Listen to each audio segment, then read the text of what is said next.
Muchachos, ¿cómo van? Este es el video como de todo lo de sueño. Va a ser un poquito largo, pero creo que va a ser largo, pero siento que si lo escuchan todo, les va a quedar conciso los tres puntos que voy a hablar, que es la anatomía, la fisiología y los trastornos. Entonces, empecemos. Entonces, la clase empezó como explicándonos un poco extra de cómo funcionaban las ondas que se medían en a nivel cerebral cuando pues está haciendo un electroencefalograma, y básicamente hay una medición de ondas beta. Primero es la beta, segunda alfa, tercero teta, cuarto delta. ¿Cómo funciona esto? Que es que hay como unos tipos de cuadrículas en la medición. Entonces, que si en una cuadrícula hay tantas ondas, que esa cuadrícula aparte equivale a que hay un segundo aquí. Así es como se van midiendo. Entonces, ¿qué pasa? Si en una de esas cuadrículas hay 13 o más por cuadrícula, o es decir, segundo, se llama beta. Si tiene entre 8 a 12 segundos, se llama alfa. De 4 a 7, teta. Y 4 y 3 a 1, delta. Bueno, entonces empezamos con ciertas premisas.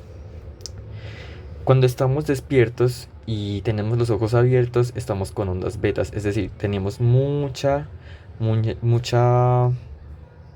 actividad cerebral, y eso se ve representado como algo así. O sea, hay como demasiada oscilación, son muy pequeñitas las ondas, y, y son muchas por cuadrícula o por segundo. Entonces tenemos ondas betas. Cuando lo cerramos, baja a alfa, es decir, a las segundas. Cuando vamos profundizando, se van haciendo mucho más amplias. Entonces, ya empezamos con un poco del sueño. Sabemos que el sueño está dividido en dos etapas: el sueño no REM y el sueño REM.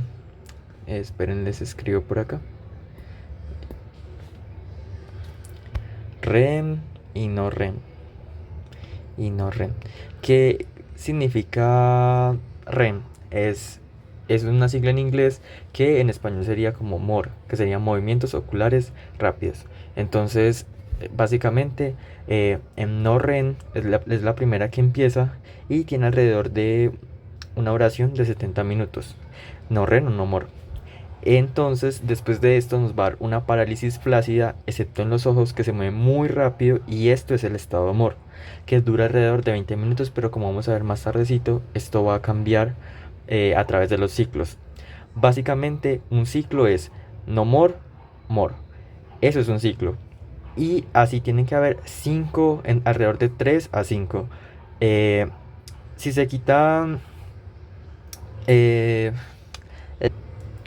Esperen, me hizo así un poquitico, pero ya. Si se quitan los estadios de sueño no more en estadios 3 y 4, esto es incompatible con la vida. Eso lo tenía Samuel. Cabe aclarar que esto es como una combinación de los apuntes de Samuel y de los míos, pero yo lo tenía como que si no había sueño more era incompatible con la vida, pero puede que los dos estén correctos. La verdad, pues ustedes sepan que no sueño igual a muerte. Entonces, en No More es un sueño en blanco y negro y es paralizado, es decir, uno ve imágenes quietas en blanco y negro, pero se tienden a no recordar. Eh, bueno, se da aparte de esto una activación de la corteza cerebral en el sueño MOR. En sueño MOR hay ensoñaciones, las comunes, es decir, esos son los sueños vívidos no, son los sueños que tú ves como una película, que se mueven, que hay colores. Y más tarde vamos a ver cuál es la diferencia de estos sueños con los sueños vívidos que se me soltó ahí. Entonces, esa es una explicación como fisiológica de los humanos, de que al principio los humanos duermen demasiado. Ustedes saben que los bebés duermen mucho, y que la distribución es como, vean, no REM y REM. REM al principio es un montón, y no REM es muy poquito al principio, y eso se va cortando a partir de la edad. ¿Pero por qué? Me adelanto un poco a la fisiología, y es que básicamente porque en sueño REM estamos haciendo una organización cerebral de los circuitos cerebrales, estamos procesando toda esa información, y en sueño no REM es más bien como un estado de descanso y de regeneración de todas las otras partes del cuerpo. Entonces ustedes van a saber que REM, aparte de que hay sueños como tal que conocemos, y hay como una reorganización cerebral. Y enseño no REM es como todo el proceso aparte del sueño, es decir, descansar los músculos, regeneración de células, regeneración de temperatura corporal, toda esta parte va a ser en no REM y REM es como la parte cerebral. Entonces, seguimos como con premisas que en la vejez reduce el sueño y el MOR también. El sueño MOR en infancia relacionado con aprendizaje rápido, aferencias de hipocampo corteza, ya un poquito se los voy a hablar más bien en fisiología, sino que esas son como cosas que nos decía Estrada, adelantándonos. Entonces, una lesión en el hipotálamo anterior, ustedes saben que está cabeza, ese es anterior y ese es posterior. Una lesión en el hipotálamo anterior, dificultad para dormir. Y en el hipotálamo posterior, dificultad para despertar. Y una lesión en el mesencéfalo y en el diencéfalo es un sueño letárgico, que es hasta de 20 horas. Pues no creo que lo pregunten, pero pues para mencionarlo ahí. Entonces ya empecemos con un poco la anatomía del despertar. Nosotros sabemos que nuestro cuerpo en el sistema nervioso interactúan demasiados neurotransmisores. Entonces vamos a necesitar ciertos neurotransmisores para que haya un despertar. ¿Y cuáles son estos que podemos decir que tienen que ver mucho con el sistema simpático, que sabemos que es el de vigilia, que básicamente el despertar es vigilia? Entonces sería como la noradrenalina, la acetilcolina, la histamina, la serotonina y orexinas o hipocretinas. Eso sí entra como en anatomía, pero es que siento que es mejor explicárselos en fisiología. Y entonces en fisiología es que como que tengo todo como más organizadito. Básicamente en el sueño MOR necesitamos acetilcolina. Este sueño MOR, es decir, en donde hay mucha actividad cerebral, MOR se necesita acetilcolina, pero eso se ve como un poco contradictorio porque es que en la parte de vigilia también necesitamos acetilcolina. Pero ya vamos a ver que esto pasa para que hayan las aferencias a la corteza y que se me había olvidado mencionarles, pero en el sueño MOR es donde se gasta más energía en todo el día. Se gasta más que en la vigilia incluso. Entonces, para saber. Entonces, esto es un poco del resumen literal de lo que tienen los núcleos. Entonces, básicamente está el núcleo pedículo pontino, el laterotegmental dorsal, que son dopaminérgicos, y que son usados en, básicamente, no son dopaminérgicos, me confundí, son de acetilcolina y son usados mucho en la parte de cuando se va a entrar a una ensoñación MOR, porque la acetilcolina y el glutamato se van a usar mucho en el sueño MOR. Pero están los otros. Aquí yo tengo como un esquemita de lo que pasa por ejemplo, en vigilia. Se necesita histamina, se necesita acetilcolina, se necesita serotonina, noradrenalina y orexinas. Y todo esto lo que les acabo de decir es como este conjunto que hay aquí, de lo que dice. Esto está en ciertos núcleos, la verdad yo no me los he aprendido. Les diría que solo aprendieran porque Tobón dijo que pues que los neurotransmisores iban a salir, pero no sé si específicamente como de qué parte del cuerpo salen los neurotransmisores. Pero básicamente el locus ceruleus es noradrenalina, el núcleo del RAFO es serotonina, núcleo tuberomamilar histamina, hipotálamo lateral orexina y los núcleos colinérgicos, que serían estos que les mencioné acá, que me confundí diciendo que eran dopaminérgicos, pero realmente son colinérgicos, van a generar acetilcolina. Entonces sigamos. Vean que acá también entonces como que nos dicen como en sueño no more, la acetilcolina, la noradrenalina y la serotonina están disminuidas. Pues no se dice como que están inactivos completamente, pero sí, están disminuidos.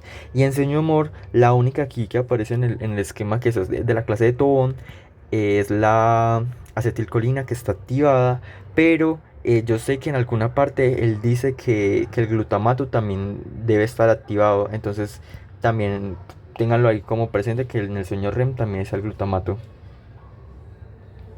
Entonces, en el núcleo del hipotálamo lateral activa los núcleos del despertar, pero los inhibe al dormir. Entonces, sí, es que la premisa es como lo que dice. Entonces está el hipotálamo lateral que activa los núcleos cuando se van a despertar. Ya ahorita les voy a mostrar un poquito de la gráfica, pero los va a inhibir para dormir. Entonces, Aquí también hay otra relación importante que está un núcleo magnocelular del bulbo que está mediado por el látero tegmental dorsal y por el pedúnculo pontino. Recuerden que estos son los colinérgicos. Entonces, con esto, cuando el hipotálamo lateral sensa que ya, pues que están se empieza a inhibir los núcleos para que empiecen a dormirse, hay una liberación de la actuación con la parálisis flácida. ¿Y cómo se da esto? Es a través de la glicina, que la glicina va a llevar como el estímulo alrededor de las vértebras T1 y T2 para que haya una parálisis flácida en el sueño, sobre todo MOR, para que literal se duerma, pues se inhiba, se dejen de mover, pues haya una parálisis.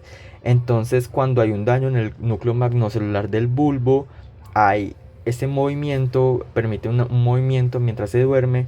Y ese era el ejemplo que este Estrada nos ponía con el gato, de que cuando le estirpaban ese núcleo en el sueño, seguía moviéndose como si estuviera viviendo sus sueños. Entonces, para tenerlo en cuenta. Glicina es diferente de histamina. Histamina se necesita para cuando está despierto. Y glicina es cuando se necesita para entrar a sueño amor. Hay una particularidad también curiosa, que son las ondas PGO, que esas son las ondas que se mueven del puente al cuerpo geniculado lateral a la corteza occipital. Vean que es PGO, puente, cuerpo geniculado lateral, corteza occipital. Estas son unas formas alternas de comunicación que pasan por el sistema límbico en el sueño amor. Es por eso que el sueño amor se le llama como el guardián genético de la personalidad, porque es a partir como de estas aferencias a la corteza occipital que se dan sobre todo en las ensoñaciones, recuerde que la corteza occipital es como la parte primaria de la visión, pues que estaba contando. Pues sí, que básicamente que como pasan por el sistema límbico, recuerden que el sistema límbico es como el sistema emocional, entonces como que esto medían como rutas alternas de movimientos que llegan por el sistema límbico y que es un guardián genético de la personalidad porque también hay como cierta retroalimentación para reforzar la personalidad. Aquí también es un poco lo que les decía de que el tono simpático hace que las personas no puedan conciliar bien el sueño porque en el tono simpático hay mucha noradrenalina y como ya les comenté, la noradrenalina es uno de los neurotransmisores que se necesita para que haya pues un despertar, para que haya vigilia. Entonces también es importante tener una buena vía aérea, si no van a haber despertares anamnésicos que van a detener el aprendizaje y la falta de consolidación de la memoria. Esto Estrada lo decía como un ejemplo de que los niños de que no podían respirar bien, se les acusaba de que no prestaban atención bien en clases o que no podían, no aprendían, de que estaban como retrasados, pero era porque realmente su momento de aprendizaje no lo podían completar bien porque se mantenían despertando porque no podían respirar bien.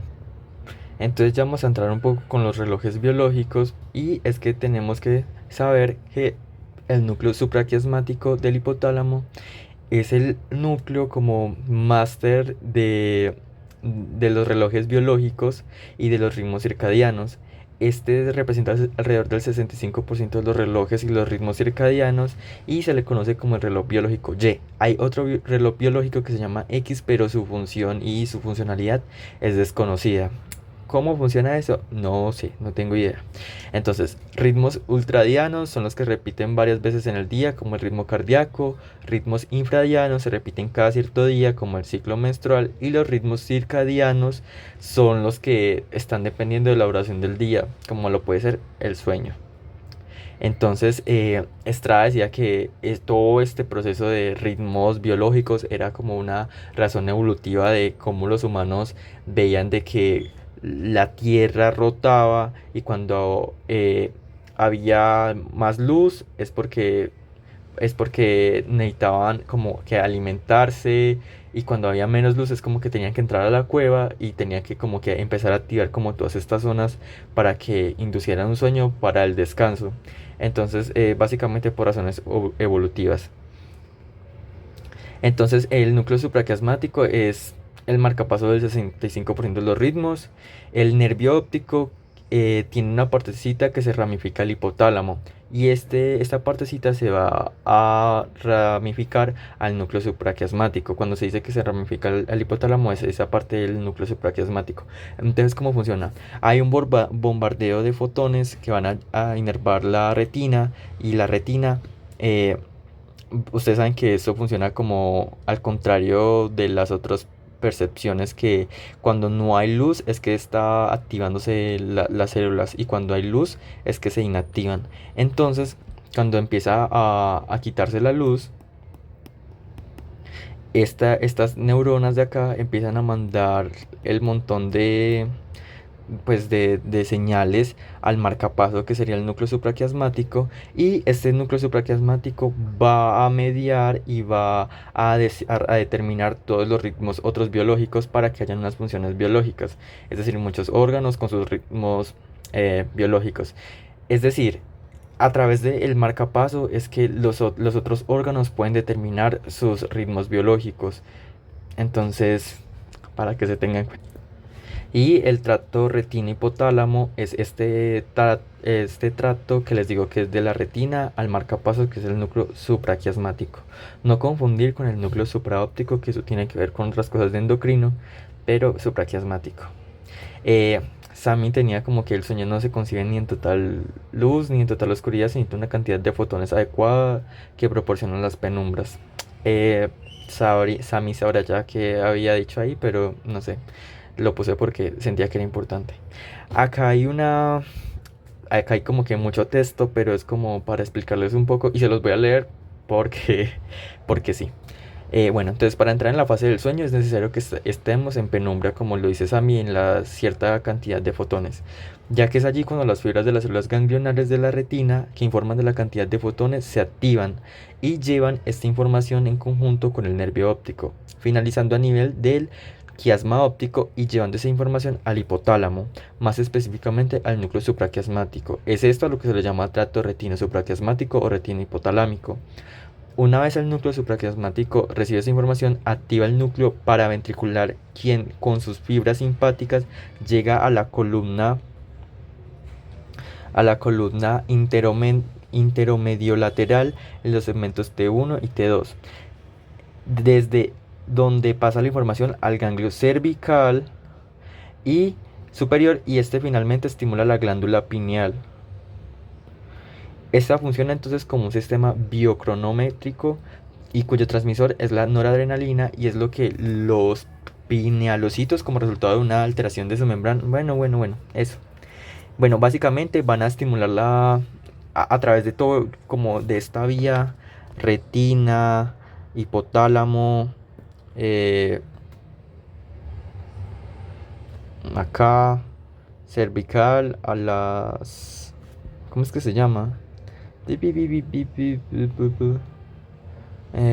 Al ganglio cervical, van a llegar a la glándula pineal para que ya empiece a secretar melatonina. La melatonina es la hormona inductora del sueño, no es un somnífero. Esta induce el sueño. Entonces es a partir de esto que podemos empezar a percibir y a sentir la sensación de tener sueño. Entonces el reloj biológico se cuadra todos los días con los ciclos diurnos, ya que nuestro ciclo circadiano es levemente más duradero, que tiene alrededor de una duración de 25 horas. El jet lag es el descontrol del ciclo circadiano por viajes geográficos, que es cuando hay un viaje que ocurre en una dirección así. Si es en un mismo uso horario, no importa nada, pero si ocurre como transversalmente, si hay jet lag, porque se escuadran los relojes biológicos de los humanos para, para que pues sí, para que puedan mediar su ciclo sueño-vigilia. Y que en estos casos también se puede suministrar melatonina como receta para que las personas mejoren como esta parte. Circadiano porque dura 25 horas. Este ritmo está medido por la evolución, el bombardeo de fotones cambia por la hora. Exacto, pues como ustedes saben que, o sea, en fisiología de la visión, son las células de la retina están activadas es cuando hay oscuridad, pero cuando hay luz se dejan de activar. Entonces, como recuerden que todo, pues el ciclo del día y de la noche, en algunas zonas no es la misma la cantidad de luz que hay a las 10 lo hay a las 4 a las 12. Entonces que todo eso es por relación evolutiva. Bueno, así es, ya les ahorré 2 horas de clases en 20 minutos y ya vamos a ir a la fisiología del sueño. Entonces, como tal, el sueño se considera como un proceso cognitivo. eh, es una conducta caracterizada por estar en una posición horizontal, estado de quietud y ojos cerrados. Entonces, en el sueño, ya aquí vamos a como conectar un poco las cosas que vimos en Anato, se consume mucha más energía, ya que el sistema nervioso empieza a tener mayor gasto metabólico. Entonces se tiene una relación horizontal, se duerme más que todo horizontalmente, porque hay una relación de gravedad, con lo que al estar acostado hay una mayor irrigación y hay un menor gasto cardíaco para que pueda llegar los suministros metabólicos, porque en el sueño se necesita mucha energía. Entonces al llegar más fácilmente al cerebro, pues sí, es como una manera de evitarle al organismo esfuerzo innecesario. Entonces, quietud por también las mismas razones. Si hay movimiento, hay gasto de energía. Entonces, en esto hay la frecuencia cardíaca, la frecuencia respiratoria, el peristaltismo bajan para disminuir el gasto de energía y de otras partes para concentrarla toda al sistema nervioso. Entonces, toda la información sensorial aparte va a estar disminuida, excepto la del olfato que está disminuida también, pero que en comparación con las otras formas de pues, sensoriales, eh, ella está como más activa, porque ella antes de entrar al tálamo, recuerden que ella entra, primero lleva la corteza y después van a llegar al tálamo. Entonces como que es ahí como en esa zona ahí que la información olfativa todavía se sigue percibiendo en el sueño. En algunos animales como los delfines, eso yo lo vi en TikTok y pues me dio curiosidad, porque o sea, cierta parte del hemisferio hiberna y el otro está actuando, que no es como los humanos. Y aquí también está lo del olfato, que es el único sentido que no se apaga. Eso lo de la invernación es porque, o sea, para ellos dormir, una parte está descansando, por decirlo así, está reorganizando su cerebro, está reorganizando circuitos, y la otra está actuando para que, ya no me acuerdo, pero pues sí, como para no morir en el intento, para no quedar completamente apagados, porque aparte recuerden que ellos no respiran pues por el agua, sino que tienen que salir a la superficie a respirar aire. Entonces, bueno, aquí está la relación del relevo previo a la corteza cerebral antes de llegar al tálamo. Entonces, la falta o inadecuada rutina del sueño presenta, pues se sabe que tiene alteraciones de memoria, comportamiento, concentración, emocional, comportamental, así ya lo dije. Pues sí, entonces es muy malo. Ustedes sepan, falta de sueño igual a malo. Sueño es un proceso cíclico de etapas, es lo mismo que nos han dicho, que es eh, fase no more. Un ciclo dura alrededor de 90 minutos. El ciclo no REM dura alrededor de 70 minutos y el more 20 minutos, pero eso va cambiando. Eh, se necesitan como 4 o 5 completos, pero que Duque nos dijo que 3 ciclos son mínimos los que se necesitan para considerar que un sueño es reparador, para tener una sensación de reparación. Entonces, ¿qué hice un poco acá? Bueno, aquí está como, pues aquí hay texto. Es que las cosas son como mucho de leer las diapos, porque realmente considero que ese tema no está tan difícil. Es mucho de una lectura rápida y ya a uno se le queda. Entonces es lo que hemos estado diciendo, que el sueño es un estado global cuyos mecanismos de control se manifiestan en todos los niveles de organización biológica, desde genes y mecanismos intracelulares hasta redes de poblaciones celulares y sistemas neuronales centrales a nivel del organismo. Acá hay una imagen. Participan sistemas relacionados con el control de movimiento, la excitación, las funciones autonómicas, el comportamiento, la cognición. La pérdida prolongada del sueño perjudica el control de la temperatura, el metabolismo dietético y la función inmune, y en última instancia conduce a la muerte. Entonces ya saben, sueño, falta de sueño igual a malo. En fisiología prima la calidad sobre la cantidad, porque Tobón dijo que en algunas partes decía que era mejor más cantidad, pero que en fisiología prima es la calidad. Y ya vamos a ver cómo funciona esto. El reloj circadiano regula los procesos fisiológicos, determina los periodos efectivos. Entonces, ¿qué es un periodo efectivo? Un periodo efectivo básicamente es un periodo mediado por nuestra genética y nuestro comportamiento en el cual nos indica qué periodos son los más adecuados para dormir. ¿Por qué? Porque en los periodos efectivos es donde podemos completar con mayor eficacia estos ciclos MOR-no MOR. Y esto es lo que nos permite que haya un mayor proceso de aprendizaje y que esto sea más efectivo. Pero ya, pues para que no nos estemos perdidos, y yo ahorita les comento un poquito más. La fase MOR empieza corta y luego con el avance de los ciclos, el ciclo REM empieza a ser más amplio, como lo dice esta gráfica, vean. Entonces, en el ciclo uno, vean, esa es la parte MOR, que es cortica. Y vean, tan, tan, tan. Que ven, que cada vez, o sea, en el avance de los ciclos, cada vez más se va aumentando la duración de MOR. Por eso es que yo les había comentado por acá. Tu, tu, tu, tu. Ah, bueno, ahora no lo encuentro. Vea, que el sueño MOR es aproximadamente 15 minutos, 17,5, 20 minutos. Y pues que realmente se le dice que el promedio es 20 minutos, pero que eso cambia a partir del ciclo. Otra cosa que no les mencioné por acá, que es importante, que a medida de que uno avanza los estadios, que básicamente que los estadios son como un ciclo, segundo ciclo, tercer ciclo, las ondas se van haciendo cada vez más profundas y van a ser siendo como más pequeñas como ven acá. Entonces despierto muchas onditas. Despierto con los ojos cerrados, muchas onditas, pero menos. Y así menos, menos, menos, menos, menos. Hasta que llega a MOR. Y en MOR también hay una activación alta de ondas. Es hasta el sueño, o sea, es hasta el sueño no MOR, como al estadio 4 que son ondas lentas, y después entra a sueño MOR. Y aquí pues hay nuevamente una activación alta porque ahí se consume mucho metabolismo, se consume mucho porque es un proceso de reorganizamiento cerebral y bueno y todo esto. Bueno, ¿y ahora dónde iba? Bueno, entonces esta es una parte que a mí se me complicó un poco, incluso cuando el profe Tobón dio la clase porque yo no lo entendí mucho y yo al final le pregunté y básicamente él dio a entender como que esto no entraba. Pero ¿qué pasa en el sueño MOR? Básicamente que el hipocampo saca la información que era temporal y empieza a clasificarla y a organizarla. Luego, después de estar clasificada, la empieza a etiquetar y al final, la última, la importante, la manda a la corteza. Entonces, básicamente, él dio a entender que era a partir de los estadios. Entonces, en el primer estadio, primero se clasificaba, después en el segundo estadio se etiquetaba, tercero se metía a la corteza. Y así, pues, no específicamente uno, 2, 3 así, pero pues sí me dan a entender.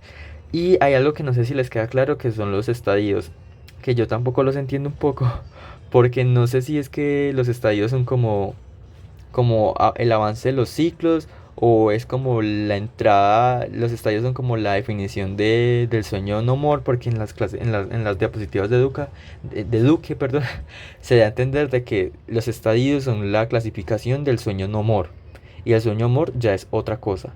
Entonces, digamos que un ciclo está compuesto por 4 estadios no more y un ciclo more. Entonces, yo creo que esta hipótesis mía es la verdadera. Sigamos. Al final lo importante es la manda a la corteza para que se vuelva permanente. Si uno no hace los ciclos efectivos, la información se queda en el hipocampo. Entonces, si cuando uno no duerme bien y entonces uno va a una clase y empieza a tener otro nuevo conocimiento, lo que hace el hipocampo es que se sobresatura y empieza a sobreescribir y empieza a borrar la información anterior. Es decir, no la llevó a la corteza para que fuera permanente. Entonces, por eso también es muy importante dormir. Es más, dormir es todo lo que está bien en esta vida, muchachos. Entonces, acá hay como funciones del sueño more y no more. En sueño no more, lo que les está diciendo que es restauración física, relajación, descanso. En un sueño ligero hay restauración física, termorregulación, funciones endocrinas, funciones cardiovasculares. En el sueño profundo, funciones endocrinas básicamente, organización de estímulos atendidos, regulación afectiva. Aquí hay hipertrofia muscular en el sueño no more. Y en el sueño MOR, bueno, pues esto es como lo global, el sueño ligero y el sueño profundo, ¿cierto? Pero pues globalmente restauración física, relajación, descanso, ya, pues sueño no MOR es eso. Y en el sueño MOR, organización y consolidación de los estímulos atendidos durante la vigilia, moderación y reequilibrio metabólico cerebral, filtrado y elaboración de las emociones, control y regulación del tono afectivo, actividad onírica. No nos dio a entender bien qué era esto, pero bueno, para que lo tengan como premisa. Entonces aquí está como la explicación que les decía antes, que los niños duermen mucho porque necesitan mucho amor, porque todo es nuevo para ellos, esas sensaciones, percepciones, es todo nuevo, entonces el cerebro se fatiga, se llena de muchos neurotransmisores, por lo tanto eh, tienen que mediar, tienen que hacer todo este proceso de acá, de etiquetar, de organizar, porque todo para ellos es nuevo, entonces tienen que reorganizar constantemente sus ciclos, eh, sus circuitos cerebrales. Se me traba la lengua. Entonces, el ritmo circadiano es lo que determina cuando dormir. eh, y eso funciona que algo así le entendía Samuel a los apuntes de Samuel. Es que los receptores de melanopsina sensibles a la luz regulan el ritmo circadiano. Entonces, esa melanopsina sensible a la luz eh, va a llegar, pues al no tener al ser estimulado o inhibida, va a llegar al núcleo supraquiasmático y al paraventricular. El paraventricular es el que medía para mandar esto a la a T1 y T2, y por último va a llegar a la epífisis, y esto va a secretar melatonina, que es el inductor del sueño acumulativo por la disminución de la luz. Entonces, la melatonina es acumulativa, no sé si ya los había mencionado, es decir, que ella va haciendo, digamos, primero un poquito de concentración, después más concentración y más y más y más. Y que el pico de melatonina está alrededor de las 7 y las 8, que misteriosamente es la hora que justo en la que estamos. Entonces, entonces el ritmo circadiano está mediado por dos cosas, que es la genética y la costumbre. La genética va a determinar la duración del patrón circadiano, es decir, va a determinar cuántas horas son las que yo necesito dormir y cuántas horas son las que necesito estar despierto. Entonces puede ser una relación, digamos, que tu, tu, tu, puede ser 17 horas despierto y, y 7 horas dormido. Lo que pasa es que la costumbre van a ser todos los factores fisiológicos que nos determina cuándo se van a dar esos ciclos. Pues esas 17 horas pueden ser distintas en el sentido de que pueden empezar, mejor empecemos con el sueño. Digamos que para algunos puede ser que su hora efectiva de sueño empiece a las 2 de la mañana y pues termine a 2, esperen, es que termine a las 9 a.m., pero para otros es empieza a las 12 y pues termina a las 7. Eso, o sea, como saber en qué hora específica empieza y termina es mediado por la costumbre, pero la duración de esto es por la genética. Que eso también se lo pregunta a todo porque no lo he entendido, pero sí, ahí tienen la respuesta. Bueno, si quieren leen esto, pues es como mucha info que la verdad no me importa. Pero es que me da mucha pereza repetirlo porque sé que nadie se lo va a aprender, pero bueno, lo voy a leer porque si no doy mal la clase. La salida del núcleo supraquiasmático a otras estructuras neuronales procede inicialmente a través de estructuras hipotalámicas adyacentes. Es modificada por otras estructuras y forma la base de la ritmicidad circadiana de un remarcable arreglo de procesos fisiológicos.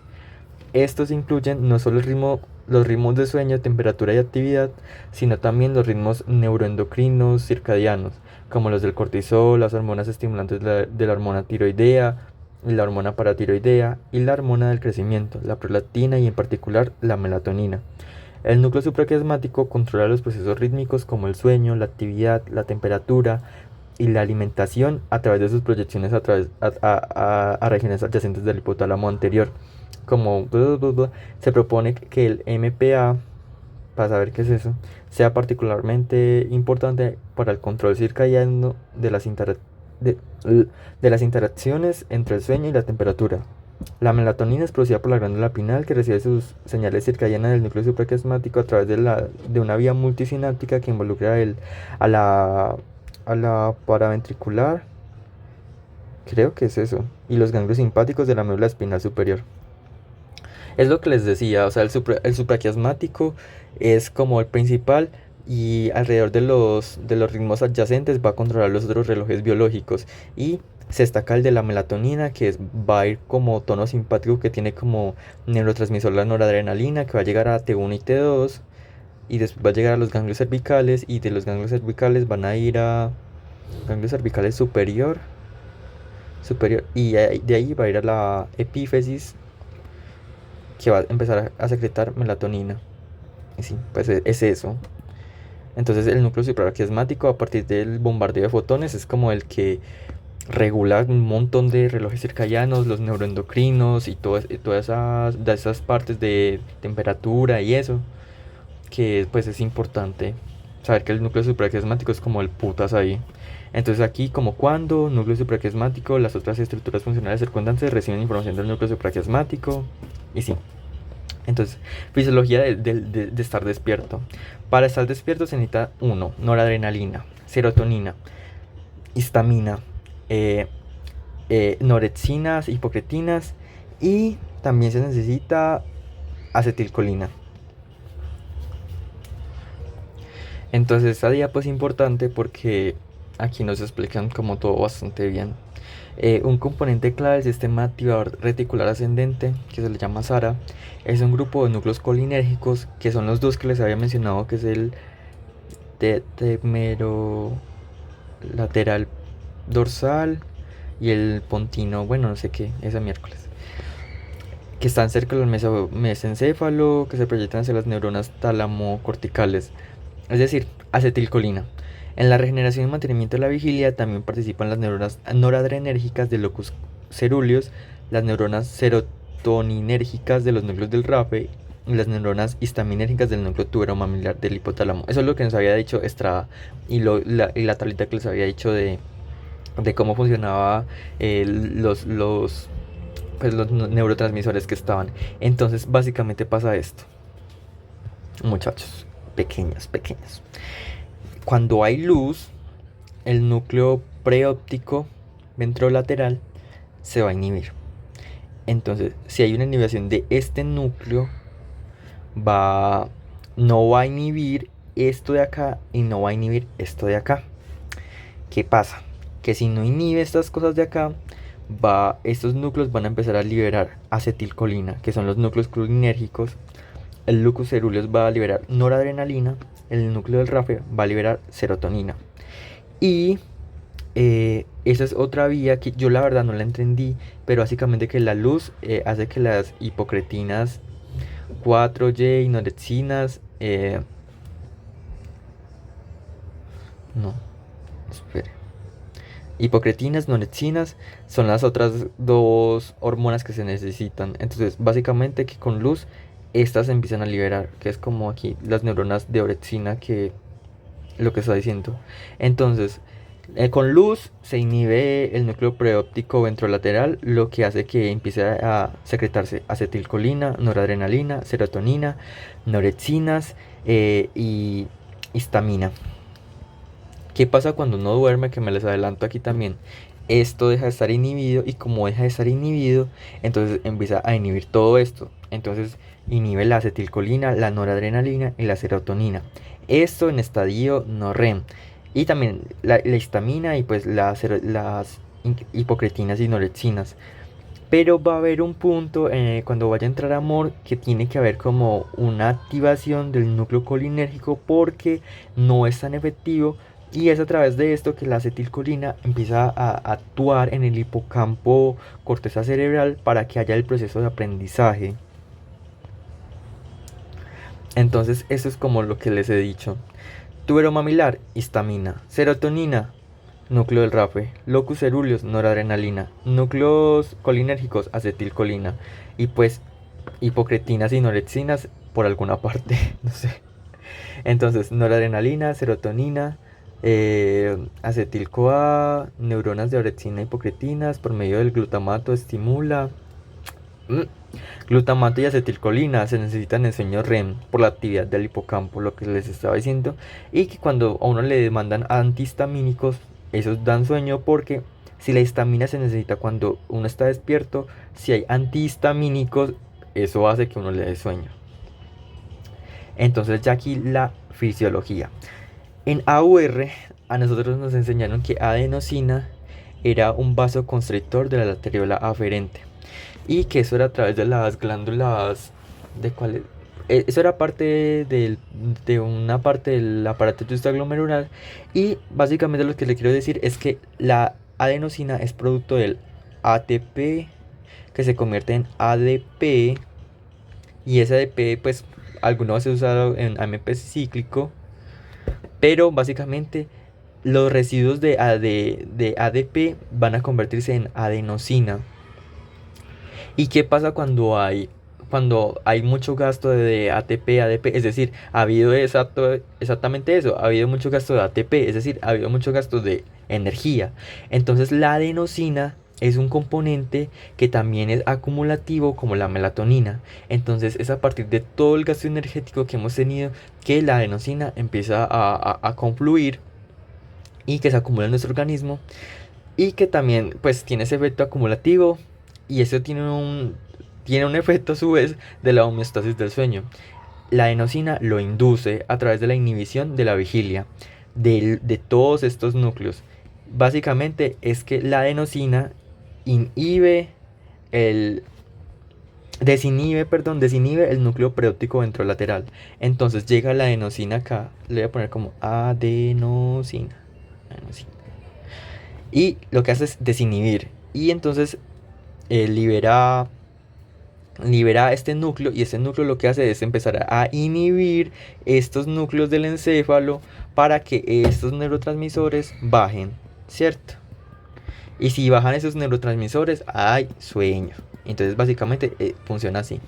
Aquí hay algo muy curioso, que es que todo el mundo decía que el café como que dañaba la adenosina y que por eso es que el café servía, pero no. El café, la cafeína, es una agonista competitivo de la adenosina. Entonces él va a entrar la cafecina. ¿Cómo es que es? La cafecina. Si es cafecina. Sí, cafecina va a ser como competitivo a los receptores del núcleo preóptico ventrolateral y no van a permitir que la adenosina llegue para desinhibirlo. Entonces es así como funciona el café. Y aquí está como lo que dice Sammy, que es como lo mismo que yo dije, pero de otra forma. Entonces, en REM, sigamos ahora con el sueño de la fisiología de REM. Ah, bueno, porque todo eso era como sueño no REM. En REM se necesita colinérgico hacia arriba y glicinérgico hacia abajo. Entonces, pero también se necesita glutamato, porque yo acá lo mencioné, y yo sé que si yo lo mencioné fue porque lo dijeron. En fin, se necesita acetilcolina hacia arriba, ya que la inhibición de los núcleos colinérgicos no es tan efectiva en el sueño REM. Es decir, esta inhibición del núcleo preóptico lateral no va a ser tan efectiva del núcleo colinérgico, pero puede que sí sea más efectiva en estos otros dos. ¿Y por qué pasa esto? Porque básicamente se necesita acetilcolina para todo el proceso de aprendizaje y se necesita glicina, que es lo que ya les había explicado hacia abajo, para bloquear el tono muscular, es decir, para que haya tonía. Entonces a partir de que se libere la glicina es que uno empieza a cabecear. ¿Y quién secreta todo esto? El núcleo magnocelular del bulbo. También hay como una mención del óxido nítrico, que tiene una relación de la vasodilatación para la demanda metabólica y aparte de esto, básicamente como que el óxido nítrico permite que la acetilcolina salga y que si hay una afección del óxido nítrico, es decir, no hay que fumar, esto hace que en el sueño MOR no se libere mucha acetilcolina, entonces que afección en el óxido nítrico, un poquita acetilcolina. Acá también hay como pues texto de lo que yo estaba diciendo. eh, Entonces, óxido nítrico igual a vasodilatación y esto modula la liberación de acetilcolina. Y acá hay un resumen de los neurotransmisores que hay que aprendérselo porque Estrada dijo que lo iba a preguntar. Estrada Notobón dijo que eso sí o sí salía. Entonces pues no es muy difícil. Piensen, en vigilia, todos activos. En sueño no REM, todos disminuidos. Y en sueño REM, dos activados. Acetilcolina, glicina. Y aparte de esto está el glutamato. ¿Dónde entra el glutamato? No lo sé, pero yo sé que lo mencionaron, entonces también para que lo tengan en cuentica. Bueno, para terminar un poco la fisiología, hay que decir que la ensoñación no es lo mismo que el sueño. La ensoñación es como el sueño que nosotros, pues la forma de soñar que nosotros conocemos, que es con sueños, no vívidos, sueños como con colores, como película. Y pues sueño es todo este proceso, no REM, REM, no sé qué. Entonces, en la corteza prefrontal y en la corteza asociativa están inactivadas, por lo tanto, en los sueños, pues en las ensoñaciones de película, uno no tiene como tanta función de controlar las cosas, pero sí son muy emocionales, porque aparte, el sistema límbico está activado en los sueños. Y cuando se tiene un sueño vívido es que la corteza prefrontal está activada. Y ya, eso sería como lo de fisiología y ya queda trastornos del sueño. Pero esperen, necesito... Bueno, aquí estoy. Entonces, cabe aclarar que yo llegué tarde a esta clase y pues nada, estoy haciendo como una explicación de la interpretación que tengo de esa parte de los apuntes de Samuel. Entonces, que en el sueño hay cambios fisiológicos, hay una alteración en el electroencefalograma, hay movimientos oculares rápidos, lo de Moore, alteraciones del tono muscular, cambios en el sistemáticos completo. Esto pues ya lo sabemos, ¿cierto? En el estado de vigilia la corteza es activada por todos los núcleos relacionados con el despertar, ¿cierto? Acá también pues la repetidera, que es que se activa el lucus cerúleo, el núcleo del RAFE, área ventrotegmental, pues todos estos núcleos que ya les he mencionado, pues es la explicación de cómo se activa la vigilia. Entonces, dormido superficial a dormido profundo debe ser de alrededor de 3 a 5 ciclos. Lo superficial es no more y lo dormido profundo es more. Despertar en un sueño REM o more da la sensación de no haber descansado. Debemos dormir entre 6 a 10 horas, pues esas son como premisas. 7 a 8 de la noche hay el pico máximo de melatonina, lo que les había comentado de que era justo la hora, y que se deben haber alrededor de 3 a 5 ciclos completos por noche. Entonces, en funciones no more, repetir a la repetidera, limpieza, reorganización, el sistema organiza todo de nuevo. En more, pone a prueba el sistema, varios mecanismos para probar el organismo a través de procesos de inhibición y de estimulación para poner a prueba el sistema. Y aparte de todo esto, hay como el enviar los mensajes a la memoria. Legalmente uno está dormido cuando hay complejos K o ondas del sueño, que es esta tablita, se me hace muy interesante y como muy bacana de ver, que es como una comparación de todos estos criterios de postura, movilidad, respuesta a estímulos, en comparación de estar despierto, no more y more. Entonces, si quieren los leen, pausan, para que vean ahí como lo que dice, o porque no, qué pereza leer todo eso. Ah, bueno, sí, y en esa parte son como muchas diapositivas, porque literal las diapos dicen lo que es. Y pues es muy corto esta parte también. Esperen pues. Pero bueno, el complejo K son estas ondas teta o en diente de sierra desincronizadas. Pues cuando uno está con complejos K, es que ya uno está legalmente dormido. Entonces, hay una apnea obstructiva del sueño que es cuando se tiene una mandíbula corta, respiración bucal y barriga grande, que es como la descripción de que tiene Homero Simpson, que son predisponentes a que haya una apnea y que no se pueda respirar bien cuando uno se duerma, que ronca y pues esto genera una mala calidad de sueño. Se necesita una concentración X de melatonina para inducir el sueño. Se comparte al igual con sistemas aviarios, es decir, tenemos como el mismo sistema con las aves. Entonces, uno como sabe que hay personas que tienen como mala posición de sueño o algo. Siento que eso es importante aprendérselo, chicos.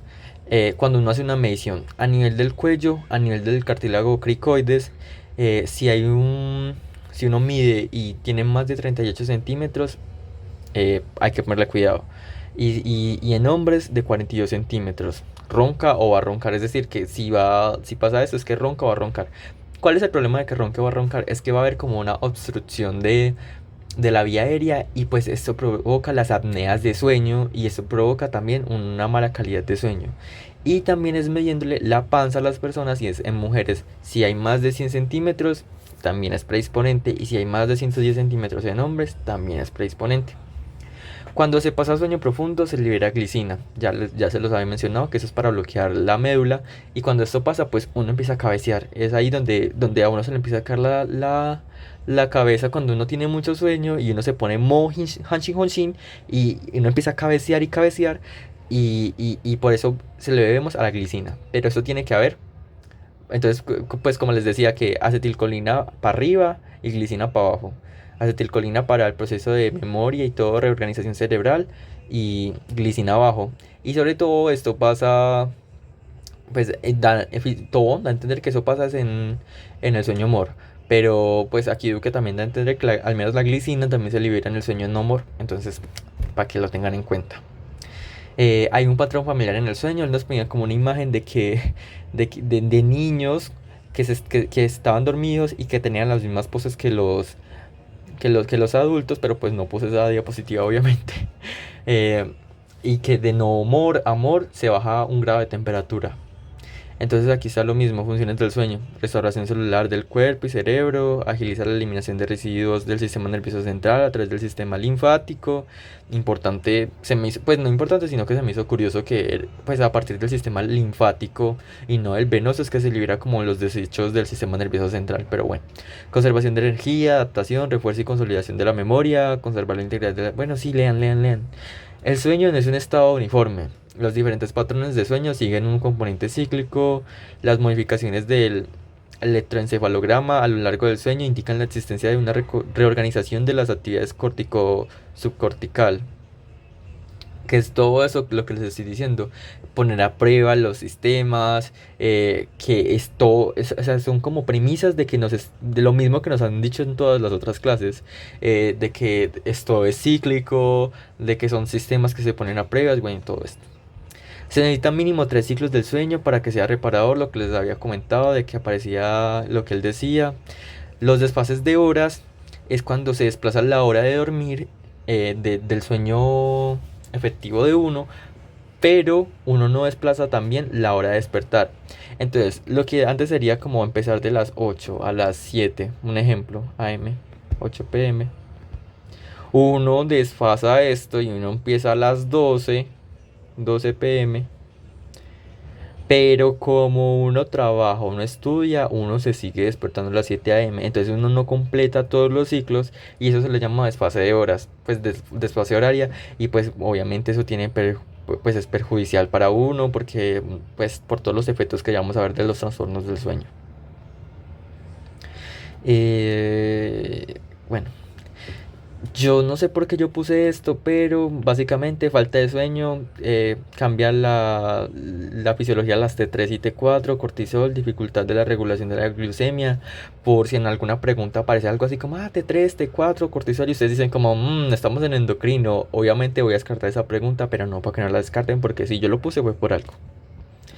Acá misma explicación de las ondas beta, alfa, teta, delta. Si no lo entendieron ahora, pues aquí lo pueden leer. Si no dormimos bien, va a pasar, pues se tienen estudios de que predispone al cáncer, insuficiencia cardíaca, depresión y trastornos de ansiedad generalizada, esquizofrenia, demencia, sarcoidosis, otros. Falta de cognición, más accidentes, funcionamiento de cognitivo reducido, dolor crónico que resulta en falta de sueño, somnolencia diurna y bueno, esto. Esto es como una clasificación de las etapas no more, que era lo que les había comentado, que esto da a entender que las etapas, o sea, que lo que uno, que las etapas, o sea, que las etapas son la clasificación del sueño no more, ¿cierto? Etapas igual no more. Y pues el ciclo no tiene nada que ver con las etapas. Entonces, pues sí, básicamente esto. Y él nos dice que era como una lista actualizada de que, que como que en Estados Unidos se seguía usando como etapas uno, etapas 2, etapas 3 y 4, pero que era como actualizado, era como N1, N2, N3. Y yo creo que es no more de uno, bueno, en fin. Entonces, aquí si uno, o sea, si uno saca como una conclusión de este gráfico, pues también de entender que es una clasificación de... me perdí. Lapsos de tiempo. Bueno, entonces, pues sí que al parecer como las etapas son como características del sueño no more y pues sí, que se ha actualizado y que lo que les decía que cada vez si uno avanzaba en los ciclos, pues el sueño more se iba aumentando y aumentando y aumentando. Entonces que es el sueño more el que es muy efectivo para el reorganizamiento del aprendizaje y todo esto. Entonces uno debe tener todos los ciclos completos, que son de 3 a 5 ciclos. Entonces, trastornos del sueño principales. Primero, el insomnio. Segundo, apnea del sueño. Se empeora cuando se tiene sobrepeso, que es como la falta de aire de las personas al dormir. Y cuando son delgados, no sobrepeso, que no tienen ninguna sintomatología, así que pues, le impida, que pues que no, que uno se pregunta que como porque no respira bien, pero ronca. Eso indica un síndrome de aumento en la resistencia de la vía aérea superior y eso se tiene que remitir a otorrinolaringología.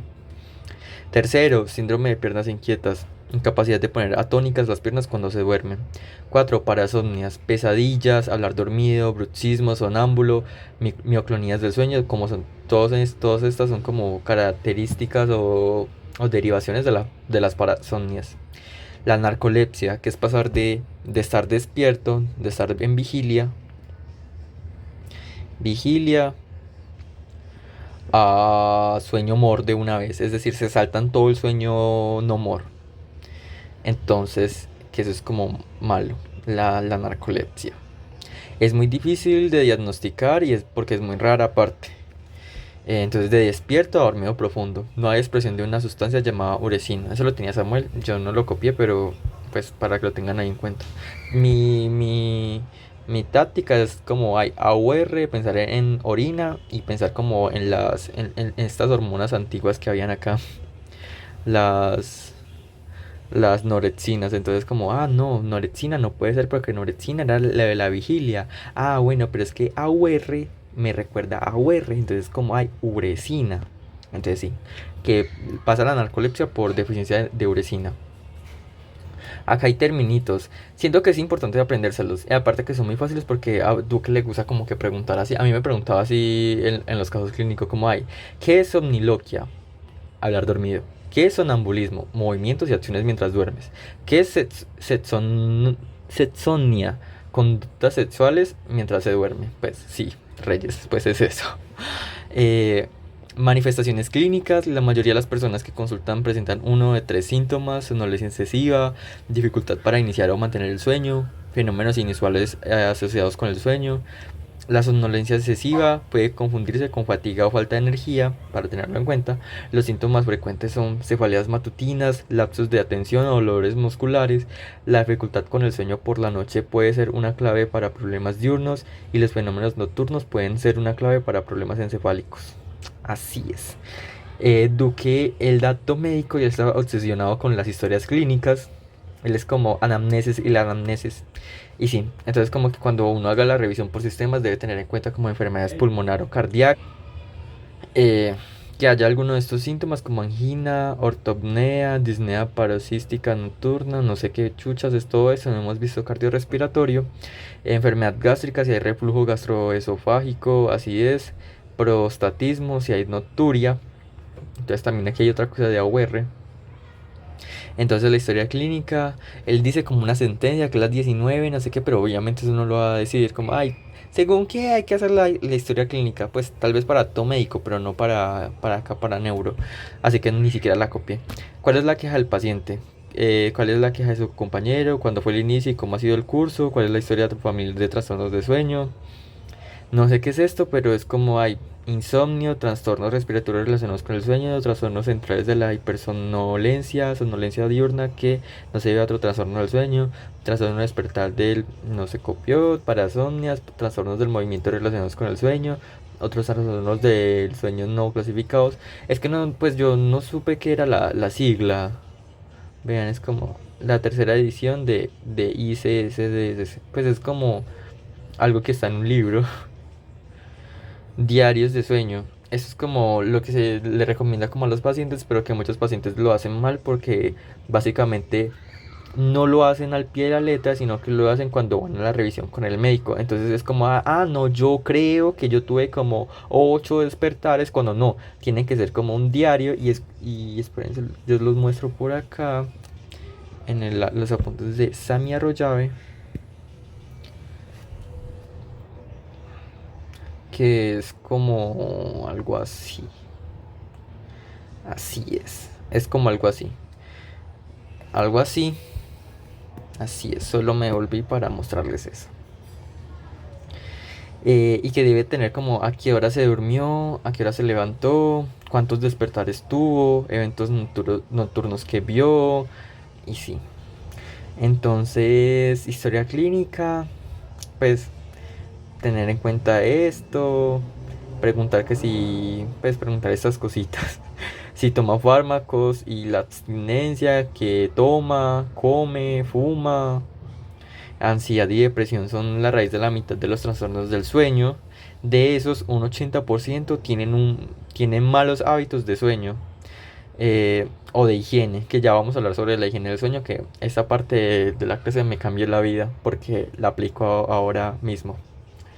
En fin, el examen físico, tener en cuenta que si tiene un IMC mayor a 30, es propenso a que tenga como está el síndrome de obstrucción aérea superior. Y es como lo que aquí es como lo que les había dicho las mediciones, que es 38 en, pues cuello, 38 en mujeres, 42 hombres, panza 100 en mujeres, que es más fácil, y 110 en hombres. Hay un montón de fármacos que pueden producir somnolencia, que hay como un montón con un montón de nombres raros, pero los que yo destaco por si a él también le pregunta como, dime tales cosas que pueden producir somnolencia. Entonces escogí lo más fácil. Los antipsicóticos, los opioides, los antihistamínicos sí, y hay otro que es como litio, pero no sé si eso es un fármaco o es como tal el elemento, pero pues no lo copié ni nada, aunque ni creo que pregunte algo así, pero sí. La revisión por sistemas, la copié 2 veces, la elimino. Esa es la escala de Mallampati, que es como una escala que evalúa el nivel de la lengua y que tanto obstruye la vía aérea. Entonces aquí está como la clase 1 como normal, clase 2 como que mitad, clase 3 casi tapando todo y clase 4 son los roncadores. Hipertrofia de las amígdalas. Vean que aquí está como de 0 a 4, perdón. Que aquí vemos como amígdala pequeña, amígdala. No, acá no hay amígdala. Acá hay amígdala pequeña. Amígdala más pronunciada, amígdala muy pronunciada y amígdala que tapa todo. Entonces sí, pues tenerlo ahí en cuenta para, pues sí. Entonces acá también los tipos de mordida. La clase 3 que es porque el maxilar, la mandíbula es más grande que el maxilar. La clase 2 es que la mandíbula es más pequeña que el maxilar. La mordida abierta, pues es mordida abierta. Asimetría, que hay una simetría. Y la sonrisa gingival es que, pues sí, como que el maxilar es como muy grande y que hace que haya mucha encía. ¿Por qué les menciono como estas 3 cositas? Es porque él las mencionó como factores que propician a la dificultad para respirar, y sabemos que la dificultad para respirar es como muy preocupante en este tema de sueño. Evaluación, pues se debe hacer como una polisomnografía del sueño nocturno, que esto abarca como varias pruebas a la vez. Y esto se debe indicar cuando se sospecha en todas las personas que se les sospecha apnea del sueño, movimientos anormales del sueño, Entonces se le debe mandar todo esto. También se le debe evaluar como bruxa, anormalidad de los miembros inferiores. Y sí, acá es lo que nos puede, digamos, decir una polisomnografía, trastornos respiratorios asociados al sueño, titulación del CPA, no sé qué es eso, documentar síndromes de apnea del sueño, comportamientos violentos durante el sueño, parasomnosias atípicas o inusuales. Pues sí, mis amores, pues, ¿qué les puedo decir? Ni yo me sé eso. Acá hay como trastornos del sueño, insomnio, hipersomnosia, narcolepsia, ronquido y apneas del sueño, parasomnosias, otros trastornos, síndrome de las piernas inquietas, terrores nocturnos, pesadillas, sonambulismo.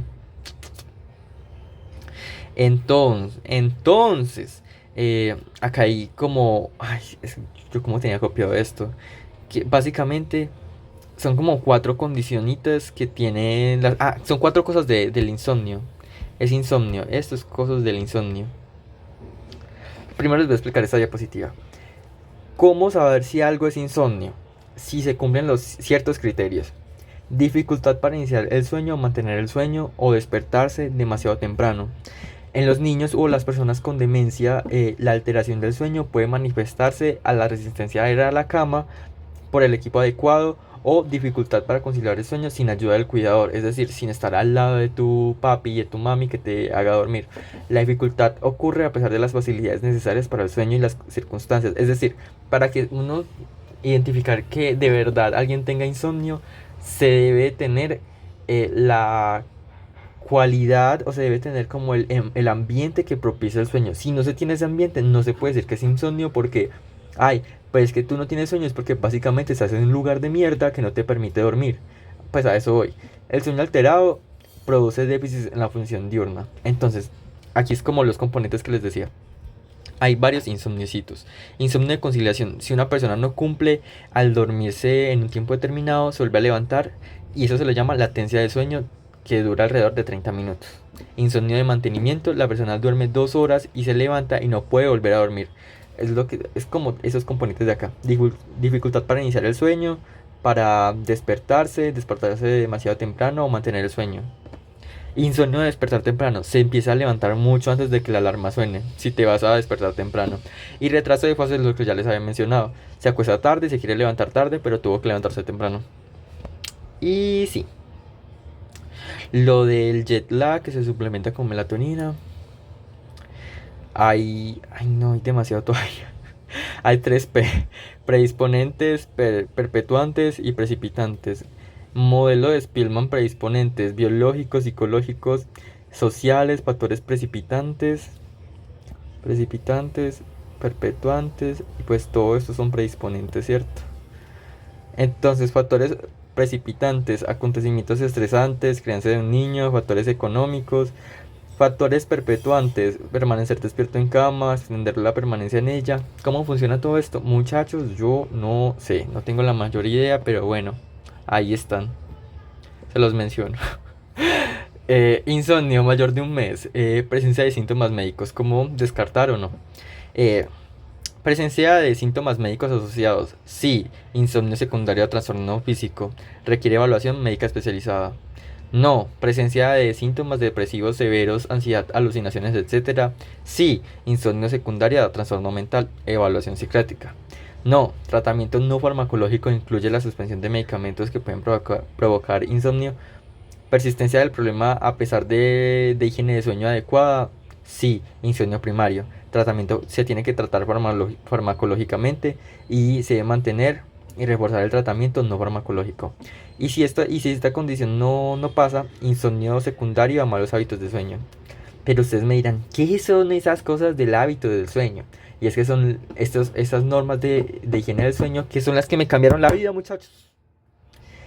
Horarios fijos para dormir y levantarse. Si uno se debe despertar y dormir siempre en un horario. Hay que tener un cuarto oscuro y cómodo. Evitar las bebidas negras como la gaseosa, Coca-Cola, café y todo esto. Ni hambre ni muy lleno, es decir, no debe comer liviano antes de dormir, pero si no va a comer es recomendable que sea como 2 horas antes, pero cuando uno se vaya a dormir uno no debe tener ni tanta hambre ni estar lleno, o sea, estar como basal. Y por último, se debe tener de 2 a 3 horas antes de dormir si se hace ejercicio, para que cuando uno hace ejercicio uno activa el tono simpático. Entonces 2 horas o 3 horas antes para que uno se canse y, y ya después a uno le entra como el sueñecito.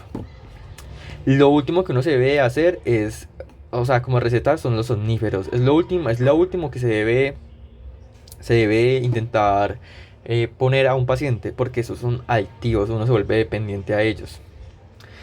Bueno, acá hay unas escalas, pero es como, no sé, ni yo sé de qué sirven o qué, porque yo me quedé dormido y pues están ahí, pues yo se las menciono. Escala de somnolencia de Epworth, es Epworth Blue Blue, consta de 8 ítems, información sobre el estado diario de somnolencia del paciente, punto de corte válido en Colombia, 11. Supongo que, ay, bueno, no sé. Eso es como si uno tiene 11 ya uno sabe que tiene, pues, somnolencia, supongo. Este es el índice de calidad del sueño de Pittsburgh. Consta de 19 ítems que analizan a diferentes factores de la calidad del sueño, agrupados en 7 componentes: calidad, latencia, duración, eficiencia, alteración de los sueños, de medicación para dormir, disfunción diurna. Yo les diría a muchachos que esto no lo va a preguntar Duque, pero es que Duque a veces enloquece y pregunta unas cositas bien raritas. Entonces, no sé, es para que la tengan en cuenta. Más que aprendérselas, tenganlas en cuenta. Hipersomnolencia. Eso es cuando es diurno, entonces hay ronquidos, apneas nocturnas, cefaleas matutinas, cataplejía, alucinaciones hipnagónicas, parálisis del sueño, conductas automáticas, confusión, nicturia, despertar con boca seca, cialorrea durante la noche, irritabilidad. Son como factores que hacen que haya hipersomnolencia diurna. Escala de Stanford. Eso es como, como uno se siente despierto. Entonces empieza como, me siento activo y vital, alerta, completamente despierto. Bastante activo, aunque no al máximo, capaz de concentrarme. Relajado, despierto, aunque no al máximo. Lento. Apagado, empiezo a perder interés por estar despierto. Somnoliento, preferiría acostarme luchando con el sueño. Confuso, aturdido. Casi dormido, a punto de quedarme dormido, incapaz de permanecer despierto. Entonces acá también como hay unas cosas de hipersomnolencia que es como afecta al 5 al 15% de los individuos. Moderada es que cuando uno le da sueño mientras lee un libro o espera a alguien. Severa cuando son ataques de sueño irresistibles. Y eso hay que evaluar la percepción de la somnolencia a través de, pues sí, a través de, por ejemplo, de estos índices de calidad de sueño o todas estas partes de acá. Aquí hay una diferencia de narcolepsia versus cataplejía, que principalmente es la narcolepsia que literal dan deseos irresistibles de sueño, de quererse dormir de la nada, sucesivos ataques de sueños, y la cataplejía es un trastorno neurológico de origen psíquico, que básicamente es como la pérdida repentina de movimiento ante un estímulo emotivo muy intenso. Digamos, yo me pongo muy feliz, y entonces ¡pum! Pues digamos que me desmayo, pues no sé si es desmayo como tal, pero sí me quedo muy quieto y no pierdo como tal la conciencia, pero pues supongo que se confunden mucho porque es como los dos son tipos de desmayos, entre comillas. Síndrome de apnea, hipoapnea del sueño, SAJOS, fragmentación o desestructuración. Bueno, ay no, ya hasta me cansé yo. Llevo acá cuánto, 1 hora y 15 minutos hablando. Pues sí, mis reyes lean. Pausen el video y lean. Poligrafía. En poligrafía no se hace electroencefalografía, polisonografía sí se hace. Recuerden que lo de la polisonografía es como todo lo que uno debe de hacer cuando uno sospecha que un paciente tiene... ¿Dónde es que está? Eh, pu, pu, pu, pu. Bueno, pues sí que tiene como... ¿Dónde está? Eh, Bueno, ¿qué es lo que uno se le... Cuando uno sospecha a un paciente que tiene como despertares, pues con sueño inefectivo y movimientos bruscos o raros en el sueño? Eso es cuando uno receta polisonografía. Índice de eventos respiratorios por hora. Criterios para las SAS de la AEMS, que es la gravedad del trastorno, que es como evaluar, esta parte de evaluar la percepción de la somnolencia y todo esto. Y este en específicamente es como para evaluar las apneas. Entonces hay alrededor de 5 a 15 eventos, de 15 a 30 o más de 30 pues se evalúa eso por hora. Ligera o moderada o severa en función de dos parámetros. Esto de acá y la intensidad de la somnolencia en función del tipo de situaciones en que sobreviene y su impacto en la calidad de vida, monótonas, actividad moderada o actividad intensa. Personas con eventos respiratorios mayores a 30 por hora, se necesita un CPAP, más de esto, que es un dispositivo de presión aérea positiva. Están las piernas inquietas o ECBOND, personas dormidas que tienen un movimiento en las piernas que los despiertan y no le permiten dormirse, disminución de la concentración de hierro en el líquido cefalorraquídeo. Siento que es importante aprenderse eso, que las piernas inquietas es porque hay una disminución de líquidos de hierro en el líquido cefalorraquídeo. De hierro en el líquido cefalorraquídeo. Fue madre. Esa es como una tabla de criterios. Pausen y lee. Y estos son factores predisponentes para los SAOs, para los síndromes de apneas. Obesidad, sexo masculino, anomalías craneoencefálicas, aumento linfático faringea, hipertrofia de amígdalas, obstrucción nasal, anomalías endocrinas, hipotiroidismos, acromegalia, historia familiar. Bueno, y si ya, muchachos, sería todo esto. Les resumí 6 horas en 1 hora y 17 minutos. Así que me siento feliz, supongo.